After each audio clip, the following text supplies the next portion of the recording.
Well, this brings us to the 7th visit, and I hope to hand you the master key to success before I finish, because my subject will lead you so near to the master key that you will be apt to recognize it.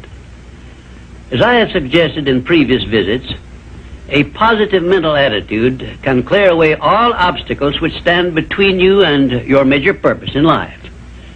Because of the importance of the subject of our visit, I shall not only tell you that a positive mental attitude heads the entire list of the 12 great riches in life, but I am going to give you explicit instructions as to what you must do to keep your mind positive. In all the success books I have written, I have never suggested to my readers what they should do without clearly telling them how to do it. Are you ready? If you are ready, this visit may bring the most important change in your life you have ever experienced. 1. Learn to adjust yourself to other people's state of mind and difficulties so as to get along peacefully with them and to refrain from taking notice of trivial circumstances in your relations with other people by refusing to allow them to become controversial incidents. Great people always avoid small incidents of controversy when possible. 2. Establish for yourself a definite fixed system of conditioning your mind at the beginning of each day so you will keep it positive under all circumstances. 3. Learn the art of selling yourself to other people by indirection, such as asking leading questions which will bring out the sort of reactions from others which you desire. And do not permit yourself to be drawn into argument over unimportant subjects. 4.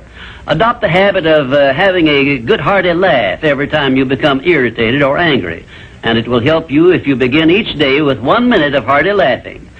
This will change the chemistry of your brain and start you out with a positive mental attitude. However, you had better get out of sight when you take your laughing exercise.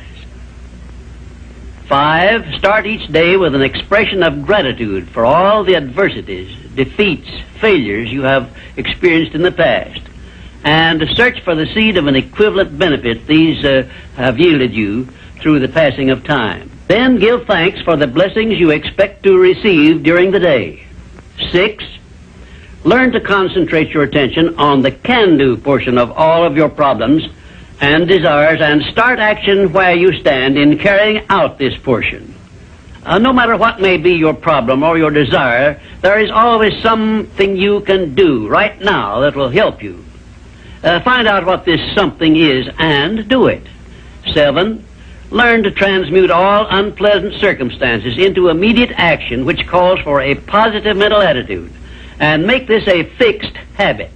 For example, when you are angry, switch your mind to some sort of action in connection with your hobby or your major purpose in life, and keep it busy with that subject for 5 minutes. 8. Recognize that every circumstance which influences your life, whether it is a pleasant or unpleasant circumstance, is grist for your mill of life, and so use it to make it pay you dividends in one form or another, remembering meanwhile that your strength grows out of your struggles. Follow this instruction and you will soon learn that there is no such thing as an unprofitable experience. 9. Look upon your life as a continuous process of education, of learning from all your experiences, good and bad, and be always on the alert for gains of wisdom which come to you a little at a time in both your pleasant and unpleasant experiences. 10. Make the world over to fit your own pattern if you choose, but begin with yourself in some sort of self-improvement which will make you more open-minded, patient, and generous in your relations with others. 11. Express gratitude twice daily for your recognition of the fact that you have been given complete control over your own mind, and ask for guidance in order that you may use this profound gift wisely in all your thoughts and acts. 12. Go out of your way daily to comment enthusiastically on the good qualities of those with whom you live and work, but do not mention their negative qualities. Then observe with benefit to yourself how quickly others will begin to concentrate on your good qualities. Remember, I'm still talking about how to keep your mind positive. And 13, Accept all criticism of yourself as an occasion for self-examination to determine how much of it is justified, and you will be sure to make startling discoveries about yourself which will help you to the remainder of your life. 14. Do not accept from life or anyone else anything you do not desire. And remember that Mahatma Gandhi proved himself to be more powerful than the great British military forces by this simple method of passive resistance. 15. Remember always that there are two kinds of circumstances which cause you to worry. Those you can do something about, and those you can do nothing about. Nothing, that is, except to use passive resistance and refuse to permit them to worry you. 16. Keep your mind eternally engaged in thinking of that which you desire most, your major purpose in life, so no time will be left for you to waste on thinking of that which you do not want. And let me digress here while I tell you we are now rubbing elbows with the great master key of success this very moment. And 17, if you should ever be so unfortunate as to feel sorry for yourself, look around until you find someone who is worse off than yourself, and start where you stand to give him help. Make this procedure a habit, and you will witness one of the great miracles of life, because that which you do to or for another, you do to or for yourself. And 18, choose some person whom you consider to be the sort of person you would like to be. Then go to work and emulate that person in every way possible. Great people have always been hero worshippers, but they pick the right sort of people to emulate.